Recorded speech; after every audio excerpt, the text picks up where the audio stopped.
nice. I want my money, or else I'll kill you. What to do when a stranger calls. Plus, have you lost anything on your holiday travels? It's time for Secrets of the Lost and Found. Tonight, a lost and found experiment. All right, it's time to return this car. We've got a wallet inside the glove box, $40 inside. What are your chances of getting it back?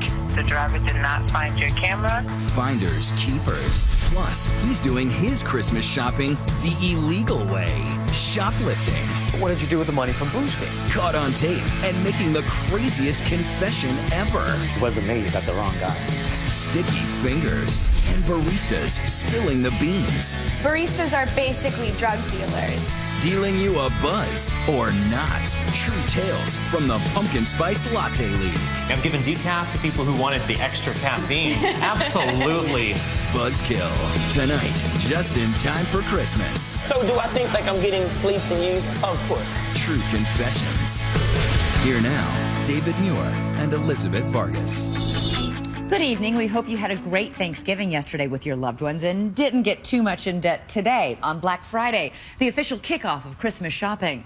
Last year, an unbelievable $57 billion, that's right, billion with a B, was spent over Black Friday weekend. Would you get me? That means a lot of money owed, though, now with those credit card bills come due. Those calls you dread from debt collectors who will try anything to get their money back, even threatening murder in one extreme case. Rebecca Jarvis has this true confession. How would you like to get a wake-up call like this? Good morning, you son of a good morning. You're listening to actual calls from debt collectors, some so outrageous they sound like somebody's getting punked. But they're no joke. James, give me my money back. I want my money, or else I'll kill you. Are there good debt collectors out there? Probably. I've just never met any of them. These messages were provided to 2020 by Florida attorney Billy Howard, who says he delights in suing debt collectors. They are mob-like tactics. You're going around getting loans, not paying them back. And just like the mob, they make a lot of money, so they continue to do it. Now you're on the way to jail. Why do you think it is that collectors have such a bad reputation? Well, nobody wants to be forced to pay anything. Let me know what you see, okay? This collector, who uses the name John Anderson when making calls, agreed to share the secrets of his trade with 2020. We agreed not to divulge his real name or where he works. Are you good at your job? I think I'm probably one of the best in the world at it. One of the best in the world. What is it that makes you good at this job? Persistence. I don't want anybody to beat me. Working out of his home office, Anderson has had a long career tracking down people who have skipped out on making their car payments. Facebook's a big source of information. Facebook. And once he finds you, Anderson says he just wants to talk. When you're in these conversations, what goes on? You don't come at them aggressively initially. You come at them with an opportunity to settle the deal. When it gets aggressive, how does it sound? Said you were going to pay, you haven't paid. Why shouldn't I take you to court? Anderson says he follows the law, pretty much. Pretty much means that you can push the edges a little bit sometimes. How would you push the edges? You're not supposed to call after 9 o'clock at night. I might call at 9:15. Would you call them names? Not really. Not really? No, I mean, if they call me one, yeah, you could do that. Anderson certainly sounds like a model debt collector, but you'll find out later if he's as squeaky clean as he claims. Meanwhile, plenty of other collectors have been caught blatantly crossing the line into illegal behavior. For instance, collectors definitely cannot pose as law enforcement officers. This is Officer Mark Henry calling you from Federal Crime of Investigation Department. And of course, it's totally illegal to threaten arrest. And I'm going ahead with a warrant for your arrest. See you in court. We're not terrible people. The industry as a whole is a good thing. Richard Doan, head of the debt collection trade group, says most collectors obey the law and provide an important public service to boot. We return $52 billion to the economy every year as an industry. That is a major amount of money. Jessica? Hi. Hi, I'm Rebecca. Rebecca Jarvis. But 31-year-old Jessica Burke says the collector she encountered wasn't so scrupulous about following the rules. After moving to California, she lost her job as a private investigator. When she got behind on the payments on her used car, she says she ran head-on into a debt collector she will never forget. She says he just kept calling and texting. 15 text messages a day, and they weren't professional at all. Can you read them to me? Turn the car in or I send the sheriff. If you don't give it up, get yourself some bail money. Porky Pig, 200-pound slob in a double wide. He called you Porky Pig? Yep. It's pretty disgusting. Yeah, he was a really unpleasant person. Jessica says she turned over the car to the finance company and repaid her overdue debt, a whopping total of $350. But in the meantime, she says the collector wasn't giving up. At one point, he had told me that he was outside my house, and he's taking pictures of me right now. And I called the police. They came out and looked, and he wasn't there. Did you ever ask him to stop? I begged him to stop. There was times where I was crying on the phone, begging him to stop. Through her entire ordeal, Jessica never met her collector face to face. He knew all of these things about you. Right. But you've never seen him. Never seen him. But we have. 2020 tracked down the man who Jessica says made her life miserable. And wouldn't you know, it's that conscientious collector who told us earlier he never harasses debtors. Yep, John Anderson. Wasn't really the one pursuing Jessica. The finance company pursued her more than I did. Those nasty, threatening messages, he denies sending them. Did you send her text messages? No. You didn't send her text No, messages? Not one. Who was it who sent her those text messages? The collection manager at that particular car lot. Jessica says you sent her text messages, calling her Porky Pig. Porky Pig is not a word in my vocabulary. That's not something I would say. Anderson says he did get angry after he claims Jessica got into a physical altercation with a woman he sent out to repo the car. And he concedes insults did fly on the phone, including remarks about her weight. She said, well, I have a refund coming. I said, a tax refund or a Jenny Craig refund? Meaning what? Meaning that she was overweight. Is it legal to throw an insult like that at someone when you're collecting? Well, it's probably not the proper thing to do. Jessica says that once you told her you were outside of her house taking pictures and that she was terrified. That's not true at all. You never said that. No. But Jessica had had enough. The former PI went on the offensive and sued Anderson. You turned the tables back on him. Yes, exactly.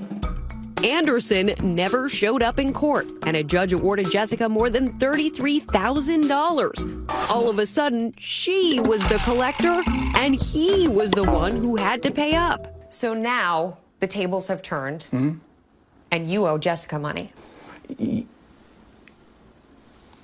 Some say I do. Well, the law says you do. Why hasn't she gotten it? Because I don't have it to pay her. You don't have the money. No. She's not collected a dime. She never will. She'll never collect. No.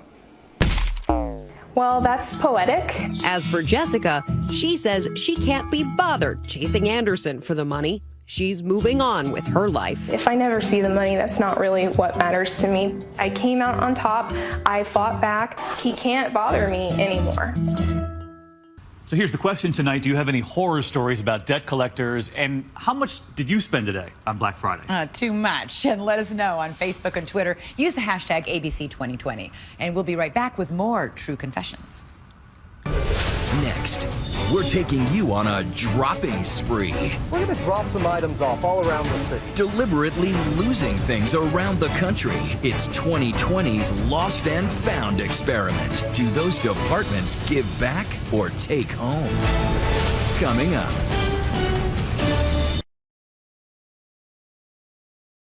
An estimated 43 million people are traveling this Thanksgiving weekend, and that means a lot of stuff left behind on planes, trains, automobiles, and in hotel rooms. So we put Gio Benitez on a cross-country experiment to get some true confessions from all those lost and found departments and see if getting your stuff back is a lost cause. It's the day after Thanksgiving, and in the mad rush of holiday travel, lots of us are losing more than our minds. We're losing our stuff, left and right, in rental cars, buses, hotel rooms, planes. It's time for Secrets of the Lost and Found. Come on. We're at New York's Grand Central Terminal, a train station that serves 700,000 a day. But deep in its bowels lies a treasure trove of lost and found items left behind by weary travelers. Do you know what station? So I just need you to fill out your information. We have car keys, we have house keys. Melissa Gizentanner heads up the department. How many items do you think you're getting once a day? On average, 100. 100 items per day? Yes. Where do you fit it all? As you can see, we're busting out here. Shopping bags, the lunch bags and tote bags, backpacks, umbrellas up here. The place is a pack rat's dream. There's everything from the predictable, coats, luggage, cell phones, to the salacious. The strangest thing I've ever found here probably be a bag full of adult toys. What did you think? Wow. I was thinking whether or not the person was ever going to come back and be brave enough to claim it. And they came in yesterday and claimed it and walked away very happy as a happy customer. This is for the month of November. Melissa says Grand Central goes the extra mile to reunite travelers with their property. May I have your last name? What did you lose? My mother's favorite umbrella. But lost and found offices like Melissa's aren't always the rule, says travel industry insider Chris Elliott. This is the busiest time of the year for travel. For some reason, when you're traveling, your brain falls out. You've left your laptop in the seat pocket. The plane lands at a large airport. Kiss it goodbye. So really, what are the odds that you'll actually get anything you lose back? To find out, 2020 set out on a cross-country test of lost and found operations, deliberately losing all sorts of items at cities coast to coast. 22 items in all, from smartphones to watches to wallets. We start in New York, riding to the airport using the app-based car service Uber. All right, so we're waiting for the Uber driver. He's about 5 minutes away. We might just leave something behind. The driver drops me off, oblivious to the satchel with a brand new laptop and cell phone inside that I've ditched in the back seat. He didn't notice. We'll see where it ends up. If it ends up in lost and found and back in our hands. Getting them back will be a roll of the dice, since many car services don't have a formal lost and found procedure. You're dealing directly with the owner, so it's up to the owner to have his or her own system to recover a lost item. But isn't helping customers find lost valuables part of, well, customer service? No one gets into business and says, I'm going to start with a lost and found system so that I can help my customers. So this is really an afterthought. You lost it, so it's your fault, right? On with the journey, wheels down, and we're in the City of Angels. We're going to drop some items off all around the city.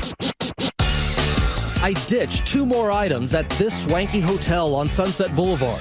One of them's kind of ordinary. Drop it off here, right by the couch. The other one?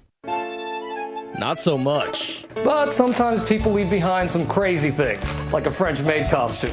We're going to leave it in our closet and see if the real maid finds it. One thing the hotel probably won't do? Give me a call about it. If you're leaving sex toys or something like a French maid costume, there's going to be some hesitation to contact you. This was clearly not used for normal hotel stay purposes, if you know what I'm saying.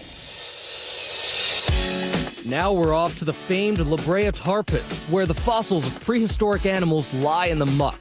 But will we be able to recover Olaf, the adorable snowman character from Disney's Frozen? Hi, everyone. I'm Olaf, and I like warm hugs. We feel a little guilty leaving Olaf behind, but before we skip town, we still have to get rid of a couple more items. All right, it's time to return this car. We've got a wallet inside the glove box, $40 inside, and we've also got that camera in the trunk, so it's time to see what happens.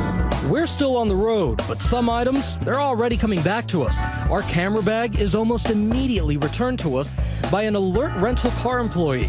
No word, though, about that wallet. But let's say your prized lost possession does make it to the lost and found. You'd better act fast. Unclaimed items can end up in the hands of the staff. An employee will take the item home and will sell it on eBay or something like that. But the vast majority of unclaimed property gets shipped out to a huge lost item warehouse like this one in Texas, where they eventually end up on the auction block.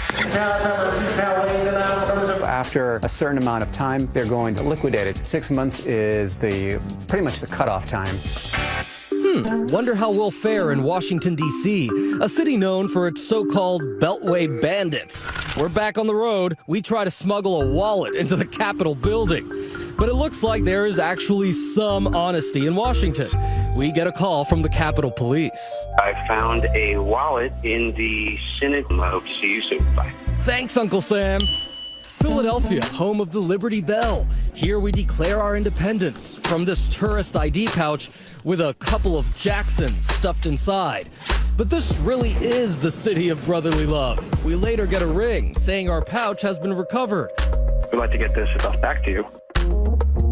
Back in New York City, we lose items in a couple more Uber cars, and finally, our grand cross-country lost item spree is over.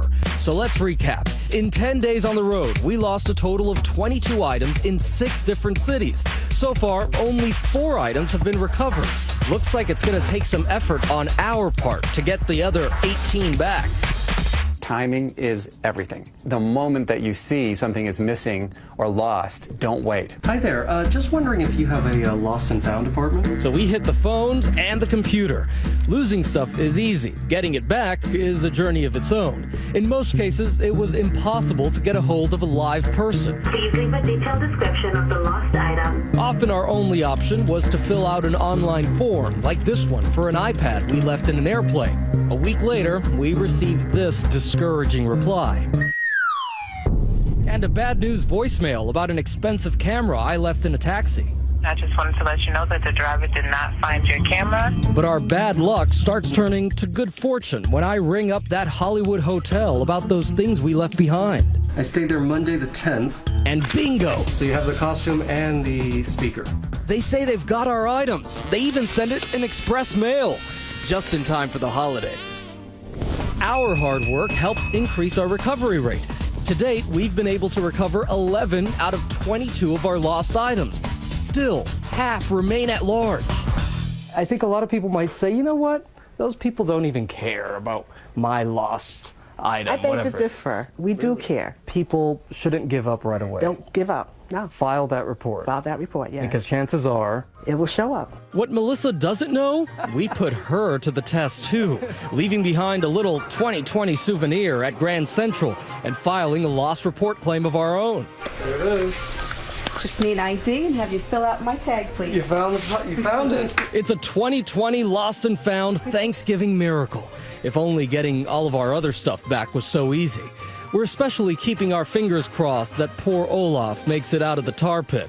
No sign of him, last we've heard. So, have any of your belongings ever ended up at Lost and Found? And more importantly, did you get them back? Kind of bummed by how little we got back there. Let us know on Facebook and Twitter. Use the hashtag ABC2020. Elizabeth and I will be right back. Next, baristas spilling the beans, the coffee beans. This lady was telling me, you don't know what you're doing. And so I went ahead, took the caramel drizzle, and I wrote the letters F-U on top. Does that sound like holiday cheer to you? Coffee Shop Confessions, coming up. Well, here's a question for you tonight. Can you smell it in your favorite coffee shop, that pumpkin latte spice, the special peppermint blend? And what about those Christmas carols being piped in even before you've digested your Thanksgiving leftovers? Well, tonight here, baristas bearing it all about what goes on behind the counter. Here now, Nick Watt. The holidays are coming. I can tell just by visiting the coffee shop. Chestnut praline, cinnamon hazelnut, peppermint mocha, winter warmers. But hold off on the caramel brulee eggnog gingerbread frappuccino. I made that one up. Hold off until you've heard our insiders, our baristas coming clean, tell us how to get the most out of our holiday fix. Baristas are basically drug dealers. Former barista Haley and current barista Max say you and I are the addicts. So when the, junkie comes to get his fix, he's not going to be super polite. He's just really focused on getting what he's there for. So Max and Haley created this video. It's a parody of I Dreamed a Dream from the musical Les Miserables. Wait your turn and stay in line. We all have a place to be. Now I shall drink the drink. They call themselves Les Miserables Baristas. It was all my pent-up sadness and frustration. and I took it to a creative outlet. There's one instance in which this lady was telling me, you don't know what you're doing. And so I went ahead, took the caramel drizzle, and I wrote the letters F-U on top. So, if you've been rude, check your pumpkin spice latte for hidden messages. Then there's this guy. I had a customer threaten to stab me one time. Let's call him Bill. He still works at Starbucks and writes a blog called Your Barista Hates You. He insists on full disguise because he fears he'll get fired for spilling the beans.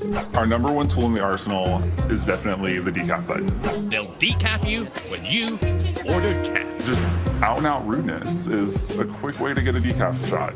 They will steal your buzz away from you. I've given decaf to people who wanted the extra caffeine. Absolutely. See, the problem for a barista, though, is that you're out in the open. You're not back in the kitchen where you can spit in the soup. If someone's being particularly, rude, you can add little extra charges. Like normally, if you say, I want a latte with caramel, vanilla, and chocolate. The barista could charge you just once for a wee dash of each, or if you're unpleasant, charge you 3 times. That's like $1 difference, at least. So, you're being nice, you're not going to get decaf, but how do you get the most caffeine possible, maximum buzz for your buck? Apparently not with this. The Frappuccinos are mostly ice, very little coffee. Our profit margin on Frappuccinos is huge. And when it comes to lattes at Starbucks, just order the medium. The large doesn't have more caffeine, just more steamed milk. Whatever your choice may be, we were told to go for a light roast. Dark roast has less caffeine.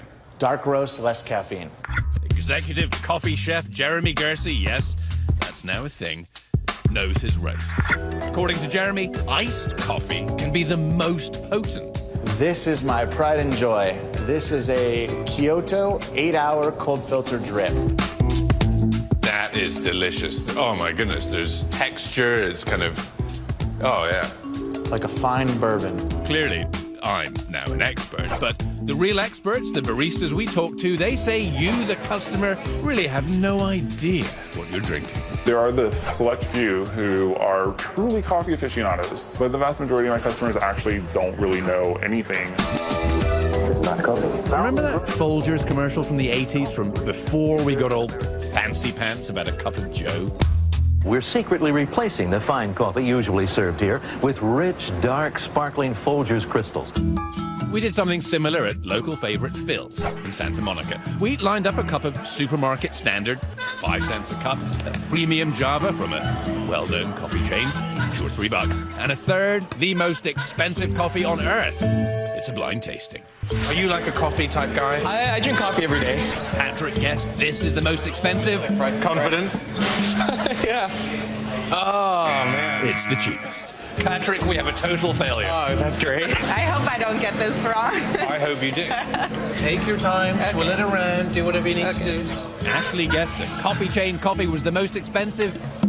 It's not far from it. So maybe we really don't know what we're drinking. And what is that mystery most expensive coffee on earth? This It's the expensive one, obviously. $75 a cup.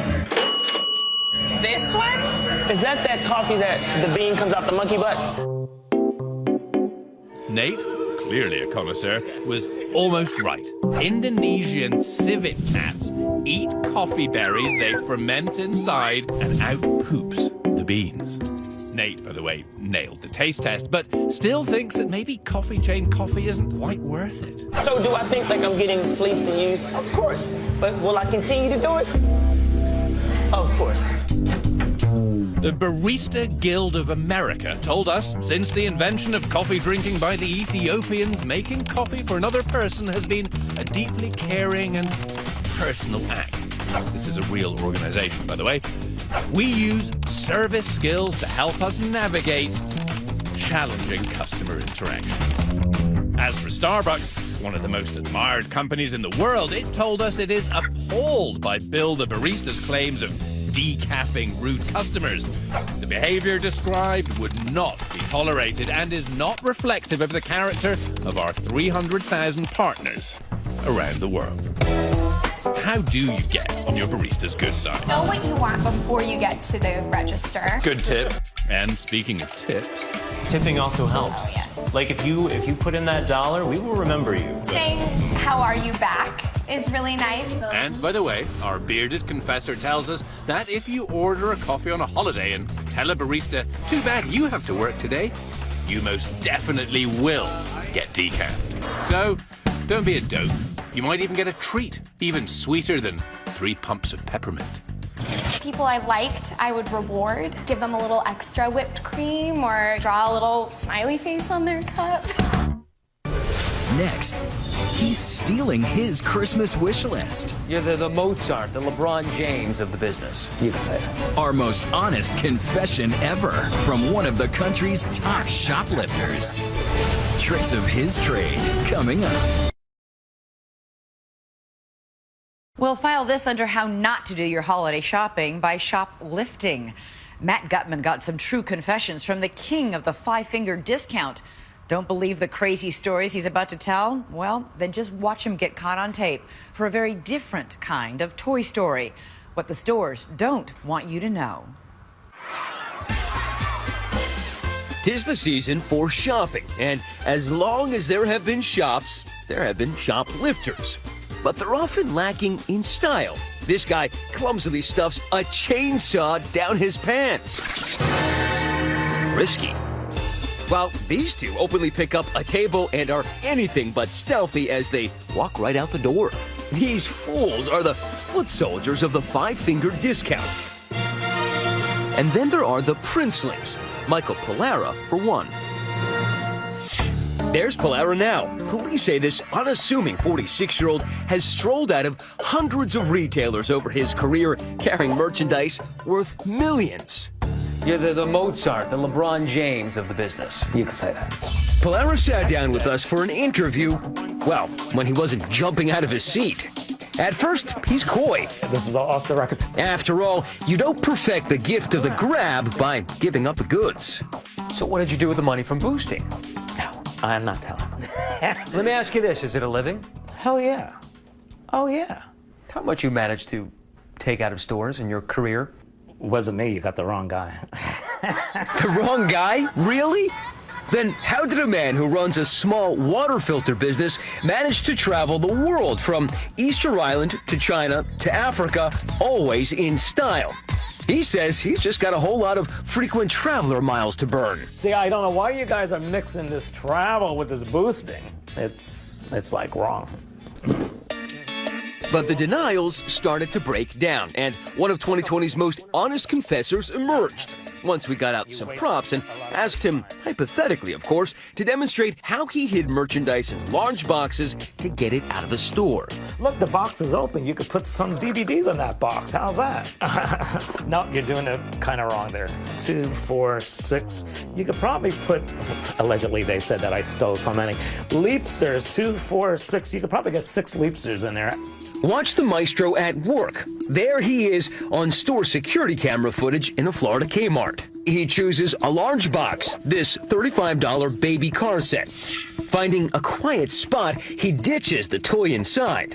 Then this is where the money is made. Pollara is now stuffing electronic gaming pads into that empty box, 3 or 4 of them worth $100 each.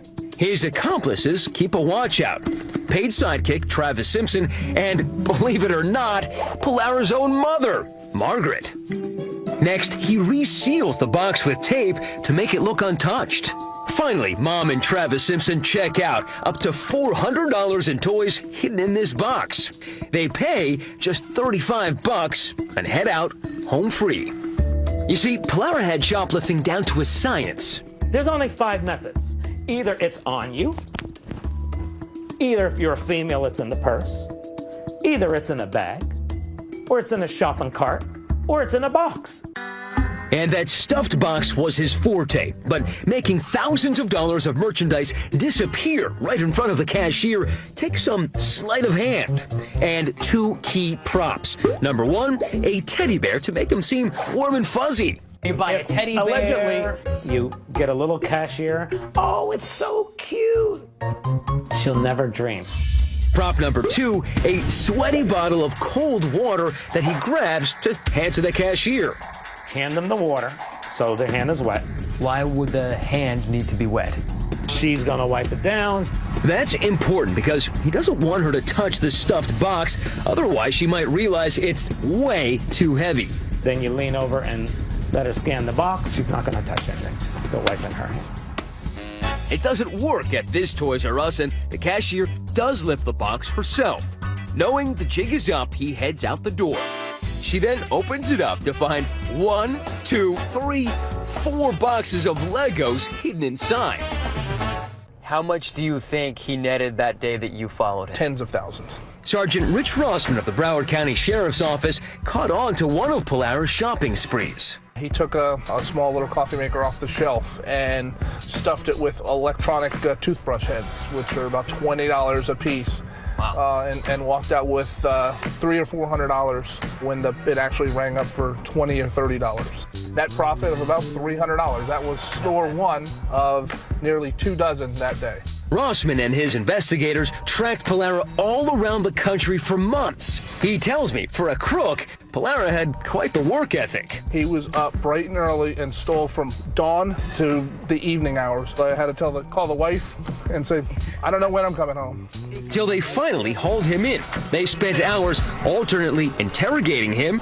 Who's the easiest to steal from? They all are. I could walk out of any place. And flattering him. You're good at what you were doing. I know. And exposing his Achilles heel, his ego. Polara can't help bragging about his extravagant exploits. Hey, how many states do you think you've been in working? 1 year I hit the whole 50. Oh, you did? Yeah, the whole 50. Rossman admits he only caught this veteran shoplifter after Polara made one rookie mistake. He used a frequent customer card at the many Toys R Us stores he hit, allowing the authorities to track his movements. In your 11 years, how much do you think you've taken from Toys R Us? Probably a whole store full. It's only now that cops start getting the full scope of his enterprise. Much of his retail booty was sold through fences, but some he sold himself online. How much have you sold on eBay? I have no idea. You come up with a number. We know. We know it. Well, tell me so then I can... $1 million. Oh, wow. Is that good or bad? It's a lot of money. In fact, when they caught him, he was planning another trip. I'm going on a cruise. I'm flying to Anchorage and picking up the cruise from there. He's got the nerve to ask his interrogators to cancel his ticket for him. But instead of Alaska, he went to jail. Ultimately, Polara served just 2 years. My nickname in jail, everyone has a jail name. I was Toys R Us. What about his mother? She was sentenced to probation for acting as his lookout and now is sitting off camera during the interview. I hate him and I love him. It's Italian love. After 2 years in the clink, Polara relishes his freedom. He wouldn't say where he spends his time these days, but when I asked him what the easiest stores had been to hit, he gave us, perhaps, a hint. I can't tell you because, you don't know, I might be in those.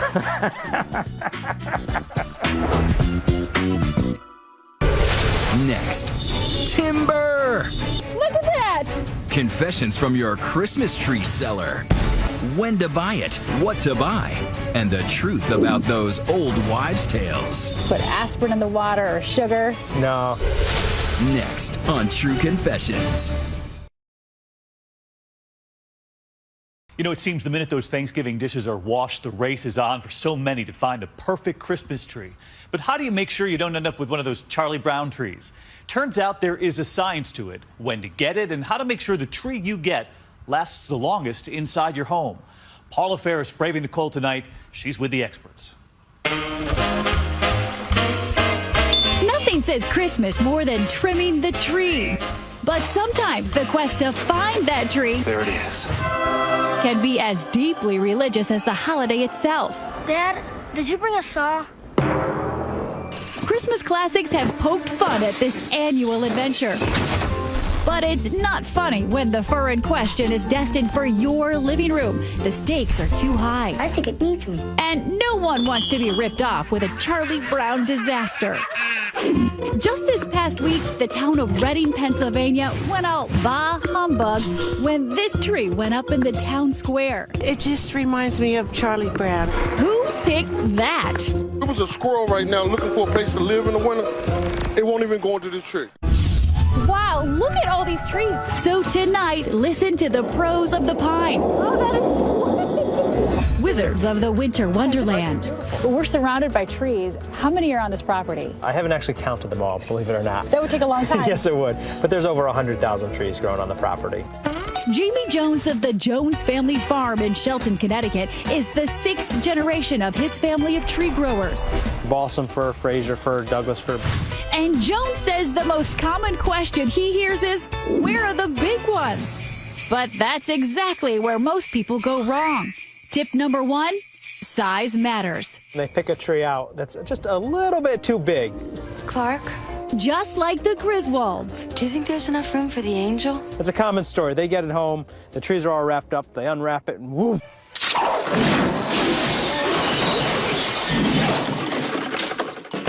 But for New Yorkers who don't want to go to the forest and cut down a tree, the forest actually comes to them. Every year starting this weekend, hundreds of stands appear overnight like magic on the city streets, as a most unique subculture of tree sellers descends on the sidewalks. We have to teach people a lot. So, Douglas fir. He's known simply as Francois. New Yorkers know him by name, and believe it or not, most folks here buy their trees from someone just like him, a man who for 10 years now journeys to the city all the way from Quebec just for the season and becomes a part of the family for folks in the neighborhood. Thank you, Francois. Francois is definitely part of my holiday ritual. This is me and Francois last year. This is a yearly tradition. Francois is the focus of a new documentary called Tree Man. Thank you. He sells trees 24/7 every day until Christmas, living out of a van parked on Broadway. My darling. When is the best time to buy? Tip number 2, don't delay. All the best trees will be gone. I always tell people early buyers are happy buyers. And you won't believe how he figures out what to charge. Tip number 3, it's not just the height, it's the weight. A heavy tree is a healthy tree. It's as simple as that. That tree is just gorged with water. That's heavy. It's full of water. It's packed. Dry wood means a dead tree. We don't sell dead trees. Francois' trees cost up to $350. There is a way to get a bargain, but first you need to know a couple of tricks of the tree trade. The ones that look good only from the front, Francois refers to them as the one-sider. Then there are damaged or malformed trees. Francois doesn't like to call them ugly. He calls them Mr. Personality. They're gonna get a steal of a deal. But whatever people buy, pets can poo-poo it all. Like on these videos posted on YouTube. Why did you pee on the Christmas tree? Brooklyn tree seller Charles Pokel has the answer.